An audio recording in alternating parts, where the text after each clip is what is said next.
বন্ধুসকল, আপোনালোকে আজি ভিডিঅ'টি থাম্বনেইল চাই ধৰিব পাৰিছে যে আজি আমি শিকিবলৈ লোৱা বিষয়টো হৈছে এডব ফটোশ্বপ ছফ্টৱেৰটোৰ পৰা আমি কেনেকৈ এখন ফটো প্ৰিণ্ট কৰিব পাৰিম। এই বিষয়লৈ এই ভিডিঅ'ত আলোচনা কৰা হ'ব। গতিকে আপোনালোকে এই বিষয়ে সম্পূৰ্ণ জানিবলৈ ভিডিঅ'টো আগৰ পৰা শেষলৈকৈ সম্পূৰ্ণৰূপে চাই থাকিব। পোনপ্ৰথমে আমি উইণ্ড'জ স্ক্ৰীনলৈ গৈ এডব ফটো ছফ্টৱেৰটো অপেন কৰি লোৱাৰ পিছত অপেন অপশ্যনলৈ গৈ আমি ফাইলৰ পৰা যিকোনো এখন আমি প্ৰিণ্ট কৰিবলগীয়া ফটো চিলেক্ট কৰি ল'ম।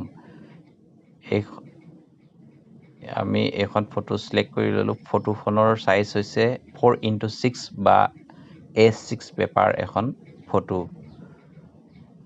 প্ৰিণ্ট কৰিবৰ বাবে আমি ফাইল অপশ্যনলৈ যাম। ফাইল অপশ্যনলৈ গৈ আমি প্ৰিণ্ট উইথ প্ৰিভিউ এই অপশ্যনত গৈ আমি ফটোখন স্কেল ফিট কৰি লৈ এই অপশ্যনত টিক কৰি আমি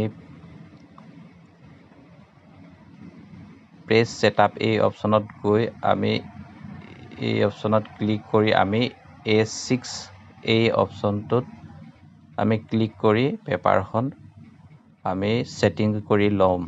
ছেটিং কৰি লোৱাৰ পিছত আমি প্ৰিণ্ট অপশ্যনত ক্লিক কৰিম।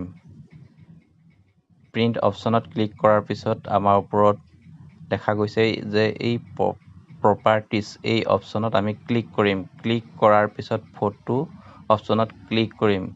ক্লিক কৰাৰ পিছত আমি ফটো পেপাৰ চিলেক্ট কৰিব লাগিব। ফটো পেপাৰ চিলেক্ট কৰিবলৈ হ'লে ফটো পেপাৰৰ অপশ্যন গৈ আমি photo paper plus semi glossy এই অপশ্যনত ক্লিক কৰিম। ক্লিক কৰাৰ পিছত 4x6 ঠিকেই এই অপশ্যনত আমি চেঞ্জ কৰিব নালাগে একো। ইয়াৰ পিছত আমি ফটো প্ৰিণ্ট কৰিবৰ বাবে আমি ৰেডি হৈছোঁ। ইয়াৰ পিছত প্ৰপাৰ্টিছত ছেটিং কৰা হৈ গ'ল। অ'কে অপশ্যন আমি ক্লিক কৰিম। ক্লিক কৰাৰ পিছত আমাৰ কম্পিউটাৰৰ পৰা প্ৰিণ্টাৰলৈ প্ৰিণ্ট কৰিবৰ বাবে ৰেডি হৈ গৈছে। আৰু বন্ধুসকল, স্ক্ৰীনত আপোনালোকে দেখা পাইছে যে প্ৰিণ্টাৰে ফটোখন প্ৰিণ্ট কৰি আছে।